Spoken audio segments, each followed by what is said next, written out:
Good morning everybody. स्वागत है आप सभी लोगों का online study channel exam register में। दोस्तों सुबह के 7 बज चुके हैं, जो कि हमारे करंट अफेयर्स के इंपॉर्टेंट सेशन का समय होता है, जिसमें हम लोग डेली नेशनल और इंटरनेशनल इवेंट से जुड़े हुए करंट अफेयर्स को डिस्कस करते हैं, जो हमारे सभी गवर्नमेंट एग्जाम्स के लिए इंपॉर्टेंट होते हैं। तो चलिए शुरू करते हैं हमारा आज का सेशन।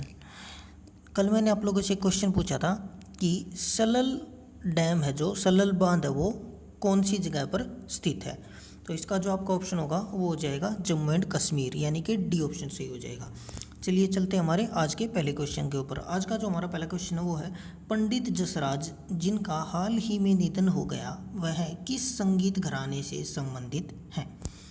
तो देखिए, कल जो हमारे पंडित जसराज जी हैं उनका निधन हो गया, जो कि हमारे फेमस काफ़ी संगीतकार हैं, जो कि क्लासिकल म्यूजिक होता है हम लोगों का, उसके अंदर काफ़ी ख्याति प्राप्त थी इनको, उनका निधन हो गया। तो ये हमारे थे मेवात घराने से संबंधित, यानी कि आपका डी ऑप्शन सही हो जाएगा।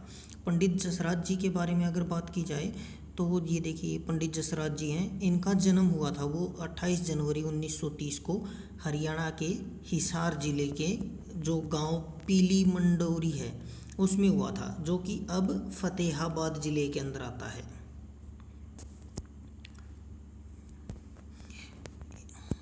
इनके जो पिता थे वो, उनका नाम था मोतीराम जी, पंडित मोतीराम, जो कि ब्राह्मण थे, उनके घर पे हुआ था। पंडित जसराज जी को अगर बात की जाए तो जो मंच के ऊपर सम्मानित किया, इनको अवार्ड मिले हैं, तो 1975 के अंदर इन्हें पद्म श्री दिया गया था। 1987 के अंदर संगीत नाटक अकादमी पुरस्कार दिया गया था। 1990 में पद्म भूषण पुरस्कार दिया गया था, और 2000 के अंदर पद्म विभूषण दिया गया था। काफ़ी इंपॉर्टेंट क्वेश्चन है बच्चों, याद रखिएगा। सेंट्रल के गवर्नमेंट के एग्ज़ाम्स में भी, और साथ के साथ जो हरियाणा का स्टेट का एग्ज़ाम होता है उसके अंदर भी ये क्वेश्चन काफ़ी बार पूछा जा चुका है पहले ही, तो आपको याद रखना होगा जो भी इसके इम्पोर्टेंट फैक्ट हैं वो। चलिए चलते हैं अगले क्वेश्चन की ओर। अगला जो हमारा सेकंड क्वेश्चन आज का वो है, बीएसएफ के नए महानिदेशक के रूप में किसे नियुक्त किया गया है। तो देखिए, जो बीएसएफ के जो नए महानिदेशक नियुक्त किए गए हैं हमारे, वो हैं राकेश अस्थाना। आपका डी ऑप्शन सही हो जाएगा। तो कल ही बीएसएफ के नए महानिदेशक के रूप में राकेश अस्थाना जी को नियुक्त किया गया है। अगर बात की जाए अभी कौन है, तो अभी जो थे हमारे इसके बीएसएफ के, वो थे हमारे एसएस देसवाल जी। और जो बीएसएफ के सबसे पहले जो महानिदेशक थे वो थे हमारे केएफ रुस्तम जी। बीएसएफ के बारे में बात करें तो बीएसएफ का जो हमारा मोटो है वो है जीवन पर्यंत कर्तव्य, ड्यूटी अनटू डेथ। एम्प्लॉय की बात की जाए तो लगभग 2.5 लाख इसके अंदर जो अभी हमारे जवान है वो कार्यरत हैं। मिनिस्ट्री ऑफ होम अफेयर्स के अंतर्गत आती है ये हमारी, और इसको 1968 के अंदर बॉर्डर सिक्योरिटी फोर्स एक्ट के तहत बनाया गया था। 1968 के अंदर इसकी स्थापना की गई थी। हेडक्वार्टर है वो इसका वो है न्यू दिल्ली के अंदर, और मिनिस्टर जो रिस्पॉन्सिबल है वो हमारे होम मिनिस्टर अमित शाह जी। चलिए चलते अगले क्वेश्चन की ओर। अगला जो हमारा क्वेश्चन वो है, केंद्रीय मंत्रालय, किस केंद्रीय मंत्रालय ने स्वास्थ्य ई पोर्टल लॉन्च किया है। तो आपका सही आंसर हो जाएगा, वो होगा मिनिस्ट्री ऑफ ट्राइबल अफेयर्स, यानी कि सी ऑप्शन सही हो जाएगा। तो अब मिनिस्ट्री ऑफ ट्राइबल अफेयर्स कौन हमारे, वो हैं अर्जुन मुंडा जी। तो हमारे जो अर्जुन मुंडा जी हैं, उन्होंने कल जो हमारे ट्राइबल एरियाज हैं उनके लिए स्वास्थ्य पोर्टल का लॉन्च किया था। अब स्वास्थ्य पोर्टल के अंदर, इसके अंदर क्या होगा, देखिए मैं आपको इसके बारे में इंफॉर्मेशन दिखा देता हूँ। ये देखिए, जो हमारे जनजातीय मामलों के मंत्री अर्जुन मुंडा जी, उन्होंने स्वास्थ्य आदिवासी स्वास्थ्य एवं पोषण ई पोर्टल का उद्घाटन किया है। इसका जो मेन मकसद क्या है कि भी जो हमारे जितने भी ट्राइबल एरियाज़ हैं उनको, जो हम लोगों की स्वास्थ्य से रिलेटेड जितनी भी स्कीम्स हैं उनके बारे में जागरूक करना है और उनको वो पहुंचाना है। आपको याद होगा कि कुछ समय पहले जो फेसबुक थी उसने एक इनिशिएटिव लॉन्च किया था, गोल इनिशिएटिव, जिसकी पूरा नाम क्या था, गोइंग ऑनलाइन एज लीडर। ये प्लेटफॉर्म लॉन्च किया था फेसबुक ने। तो इसी प्लेटफॉर्म के अंतर्गत इनिशिएटिव के तहत ये हमारा जो है स्वास्थ्य पोर्टल है जो कि लॉन्च किया गया है। इससे जो हमारे ट्राइबल एरियाज़ होंगे उनको सलाह दी जा सकती है किसी भी मामले के अंदर, अगर कुछ भी नया स्टार्ट करना चाहते हैं वो, और जो भी सोशल से रिलेटेड या फिर जो स्वास्थ्य है हेल्थ से रिलेटेड सभी की इन्फॉर्मेशन यहाँ पर एक ही पोर्टल के ऊपर मिल जाएगी जो भी हमारी ट्राइबल पीपल से रिलेटेड होगी। अगला जो हमारा क्वेश्चन है वो है काजीरंगा नेशनल पार्क कौन से राज्य में है स्थित है। तो काजीरंगा नेशनल पार्क हमारा कौन से राज्य में स्थित है, वो है असम। डी ऑप्शन आपका सही हो जाएगा। बहुत ही इंपॉर्टेंट नेशनल पार्क, हम लोगों का पता नहीं अब तक एग्जाम्स के अंदर कितनी बार पूछा जा चुका होगा, तो आपको याद रखना है असम के अंदर काजीरंगा नेशनल पार्क है। अब ये यहाँ पर क्वेश्चन क्या है, देखिए जो असम स्टेट गवर्नमेंट है उसने काजीरंगा नेशनल पार्क में और जितने भी नेशनल पार्क हैं असम के, उन सभी के अंदर एक इनिशिएटिव लॉन्च किया है जो कि रेबीज़ जो हमारी डिजीज़ है उसके लिए वहाँ पर जानवरों को वैक्सीनेशन किया जा रहा है, दवाई दी जा रही है। अभी अभी देखिए क्या हुआ था कि जो हमारा काजीरंगा नेशनल पार्क है उसमें पिछले तकरीबन 20 दिन में जो 16 घरेलू मवेशी थी वो रेबीज़ की बीमारी के लक्षण दिखाई दिए थे, जिसके कारण 13 मौतें भी हो गई थी।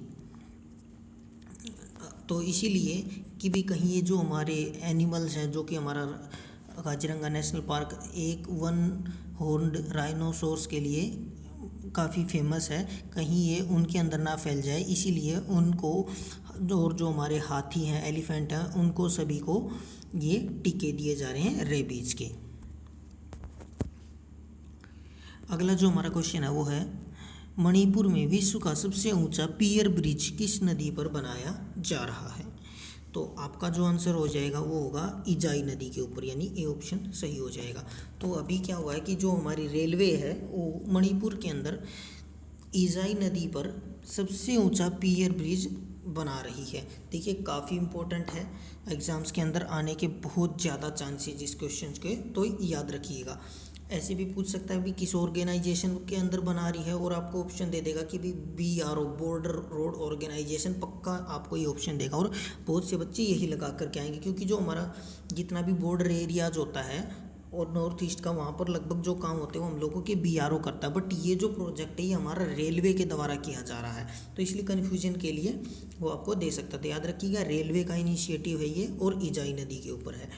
अब ये जो पियर ब्रिज बनाया जा रहा है इजाई नदी पर, याद रखिएगा ये हमारा वर्ल्ड रिकॉर्ड सेट करने के लिए जा रहा है। क्यों? क्योंकि जो ये हमारा पियर ब्रिज है जो ये इसकी ऊंचाई 141 मीटर है, जबकि अभी तक जो वर्ल्ड रिकॉर्ड नाम था जिस इजाई का जो पियर ब्रिज था हम लोग का, उसका वो था हमारा यूरोप के अंदर जो मोंटेनेग्रो है उसके अंदर 139 मीटर ऊंचा था। तो अभी हम लोग जो बना रहे हो 141 मीटर ऊंचा, तो अब बनने के बाद ये हमारा सबसे वर्ल्ड के अंदर हाईएस्ट हो जाएगा, पियर ब्रिज हो जाएगा। इसको बनाने में लगभग 280 करोड़ की जो है वो लागत आई है और 2022 तक ये हमारा बन करके पूरा हो जाएगा। अगला जो हमारा क्वेश्चन है वो है किस राज्य ने युवाओं को नरम ऋण और उप ऋण प्रदान करने के लिए क्रम शतल प्रकाशन योजना शुरू की है। तो इसका जो आपका ऑप्शन होगा वो होगा डी, यानी कि पश्चिम बंगाल।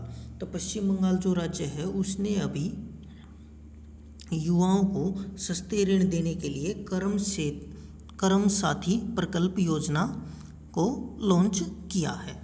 इसके अंदर क्या होगा कि देखिए अभी जो कोरोना के कारण जो महामारी चल रही है उसकी वजह से जो बेरोजगारी है वो सभी राज्यों के अंदर काफ़ी बढ़ गई है, अनएम्प्लॉयमेंट काफ़ी हो गई है। तो उसी को देखते हुए ताकि जो हमारे युवा हैं वो कुछ रोज़गार शुरू कर सकें अपना, और इस जो अनएम्प्लॉयमेंट है वो कम की जा सके, इसके लिए युवाओं को सस्ते दरों पर ऋण देने के लिए ये हमारी जो कर्म साथी प्रकल्प योजना है इसको चलाया गया है। पश्चिम बंगाल की अगर बात की जाए बच्चों, तो पश्चिम बंगाल की देखिए जो राजधानी है वो हमारी कोलकाता है। यहाँ के CM हैं अभी जो वो हैं ममता बनर्जी। गवर्नर की बात की जाए तो वो है जगदीप धनखड़। जो इसकी स्थापना हुई थी वो 26 जनवरी 1950 को ही हो गई थी। लोकसभा के अंदर यहाँ पर 42 सीटें हैं, राज्यसभा के अंदर 16 सीटें हैं। हाई कोर्ट है वो कोलकाता हाई कोर्ट के अंतर्गत आता है। इसकी अगर एरिया के अंदर बात की जाए तो ये 13वें स्थान पर आता है, और पॉपुलेशन की बात की जाती है, पॉपुलेशन जनसंख्या में चौथे स्थान पर है।